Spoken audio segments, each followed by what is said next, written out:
Olá, eu sou Inês Mata, psicóloga, psicanalista, diretora clínica da plataforma online ondivan.net. Temos desenvolvido um projeto magnífico chamado Mergulhar no Feminino, baseado no livro Mulheres que Correm com os Lobos, da Clarissa Pinkola Estés, e hoje vamos partir para a leitura do capítulo 9, O Regresso ao Lar. Essa leitura faz parte desse projeto, faz parte do trabalho dos grupos terapêuticos que estão envolvidos nesse projeto. E se quiser saber mais, participar de um dos nossos encontros, entre em contato. Bom, vamos então partir para a leitura do capítulo 9, Pele de Foca, Pele da Alma. Vem comigo. Num tempo de outrora, agora desaparecido para sempre, mas que está para voltar em breve, sucedem-se dia após dia o céu branco, a branca neve, e todos os pequenos pontos que se veem à distância são pessoas, ou cães, ou ursos. Nesse lugar nada cresce gratuitamente. Os ventos sopram com tanta força que as pessoas habituaram-se a usar sistematicamente parcas e botas de neve. Aqui, as palavras congelam mal são proferidas, e frases inteiras têm de sair dos lábios de quem as profere e ser descongeladas junto ao fogo para que os outros possam compreender o que se disse. Aqui, as pessoas vivem no branco e abundante cabelo da velha Anuluk, a velha avózinha, a velha feiticeira bruxa, que não mais é do que a própria terra. E foi essa terra onde certa vez viveu um homem tão solitário, que com o passar dos anos as lágrimas tinham lavrado profundos sulcos na sua face. Ele tentava sorrir e ser feliz. Era caçador. Montava armadilhas e dormia tranquilamente. Ainda assim, sentia falta de companhia humana. Por vezes, dentro do seu caiaque, a pescar em águas rasas, quando alguma foca se aproximava, ele lembrava-se de velhas histórias de como um dia as focas foram seres humanos e de como a única coisa que restava daqueles tempos estava presa nos olhos delas. Olhos capazes de retratar expressões, olhares inteligentes, selvagens, amorosos. Nessas ocasiões, por vezes sentia uma solidão tão intensa que as lágrimas escorriam pelos sulcos já tão gastos do seu rosto. Certo dia esteve a caçar até depois de anoitecer, mas não apanhou nada. Quando a lua se ergueu nos céus e os icebergs começaram a brilhar, ele chegou a uma enorme rocha sombreada que se destacava no mar. E seu olhar aguçado pareceu distinguir, no topo daquele velho rochedo, um movimento do mais delicado que se possa imaginar. Ele aproximou-se, remando lentamente, e observou. Lá no alto do imponente rochedo, um grupo de mulheres que dançavam nuas, como as mães que as haviam posto no mundo. Bem, ele era um homem solitário, sem amigos. Apenas as imagens que guardava na memória. E então, ali se quedou, observando. As mulheres pareciam seres feitos de leite de lua. A pele cintilava, como se estivesse cravejada de pequenos pontos prateados, como os que tem o salmão na primavera, e as mãos e os pés eram longos e delicados.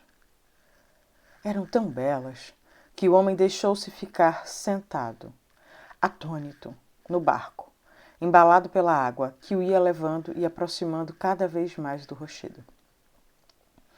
Conseguia ouvir o riso daquelas mulheres sublimes, ou pelo menos o que parecia ser o riso delas. Ou seria a água em torno do rochedo? O homem estava confuso e deslumbrado. Contudo, a solidão que lhe pesava no peito como couro molhado dispersara-se de certa forma, e quase sem pensar, como se fosse compelido a isso, saltou para a rocha e apropriou-se de uma das peles de foca que para ali foram arremessadas. Escondeu-se atrás de um afloramento rochoso e escondeu a pele de foca no interior da sua parca.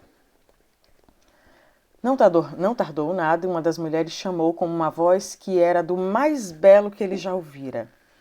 como os gritos das baleias ao alvorecer. Ou não. Talvez fosse mais como os lobinhos recém-nascidos a rolar pelas encostas da primavera. Ou não. Bom, era definitivamente muito melhor do que tudo isso. Mas isso pouco importava, porque... Mas o que estavam as mulheres a fazer agora? Céus! Elas estavam a cobrir-se com as peles de foca. E uma a uma deslizavam para o mar, por entre murmúrios e gritinhos de felicidade. Todas, exceto uma. A mais alta de todas, ela baixava-se e levantava-se procurando a sua pele de foca. Mas não havia forma de encontrá-la. O homem sentiu-se encorajado, nem sabia bem porquê. Afastou-se da rocha, mostrando-se, e chamou-a. Mulher, queres ser minha? Mulher, eu sou um homem solitário. Oh, eu não posso ser tua mulher, replicou, porque eu pertenço aos outros, aqueles que vivem lá embaixo. Casa-te comigo, insistiu o homem. Dentro de 7 verões, prometo devolver-te a pele de foca e poderás partir ou ficar. A escolha será tua. A jovem mulher foca olhou demoradamente o rosto do homem, com olhos que, se não soubesse a sua verdadeira origem, pareceriam humanos. Irei contigo, assentiu relutantemente. Dentro de 7 verões tomarei a decisão. Assim, em devido tempo, tiveram um filho a quem deram o nome de Uruk. A criança era ágil e gorda. No inverno, a mãe contava a Uruk histórias dos seres que viviam debaixo do mar, enquanto o pai, com a sua enorme faca, esculpia em pedra branca um urso ou um lobo.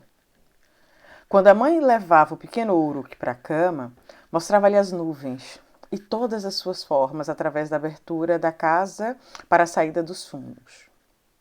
Só que, em vez de falar-lhe das formas de corvo, de urso ou de lobo, contava-lhe histórias de morsas, baleias, focas e salmões, pois essas eram as criaturas que ela conhecia. Mas à medida que o tempo foi passando, a carne dela começou a ficar ressequida. Primeiro formaram-se escamas, depois começou a gretar, a partir. A pele em torno dos olhos começou a desprender-se. Os cabelos começaram a cair para o chão. Tornou-se Naluak, de um branco muito pálido. As suas formas arredondadas começaram a murchar. Tentava dissimular o seu andar, a coxear. Dia após dia, os seus olhos, sem que ela o desejasse, iam se apagando.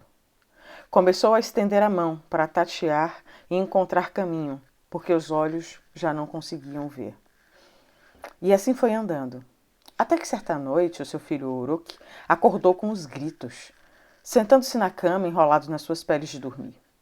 Ouvia um rugido como se fosse um urso, mas era o pai a repreender severamente a mãe. Ouviu outro grito como se fosse a prata a riscar uma pedra, e era sua mãe. Escondeste a minha pele de foca por 7 longos anos, e aí vem o 8º inverno. Quero que me devolvas aquilo de que sou feita. Quero que me devolvas aquilo que é meu, gritou a mulher foca. E se eu te desse a pele, mulher? Se eu te devolvesse, tu terias me abandonado, vociferou o marido. Eu não sei o que eu faria. Só sei que quero que me devolvas aquilo a que pertenço. E tu deixas-me-ias, mulher, e ao teu filho órfão. Tu és má. Dita essas palavras, o marido afastou-se violentamente, a pele que fazia de porta, perdendo-se na noite escura. A criança adorava a mãe, temia perdê-la, e assim chorou noite afora até adormecer. Até que um vento o despertou. Era um vento estranho, que parecia chamá-lo. Uruk, Uruk. Saltou da cama, tão apressado que vestiu a parca ao contrário, e só calçou as botas de pele de foca até o meio da perna. Ao ouvir chamar seu nome vezes sem conta, saiu a toda a pressa para a noite estrelada. Uruk. A criança correu até o penhasco que se destacava nas águas, e ali a meio de um mar agitado pelo vento, viu uma enorme e peluda foca prateada. A cabeça era enorme, os bigodes caíam-lhe ao peito, os olhos eram de um amarelo muito forte. Uruk! A criança desceu como pôde do penhasco e, ao chegar abaixo, tropeçou numa pedra. Não, não era uma pedra. Era uma trouxa que tinha rolado de uma fenda da rocha. Com o vento, o cabelo fustigava-lhe o rosto como se fossem milhares de rédeas de gelo. Uruk! O rapazinho esgravatou a trouxa até abri-la e sacudiu-a. Era a pele de foca da sua mãe. Oh, e como sentiu o perfume dela em toda a pele.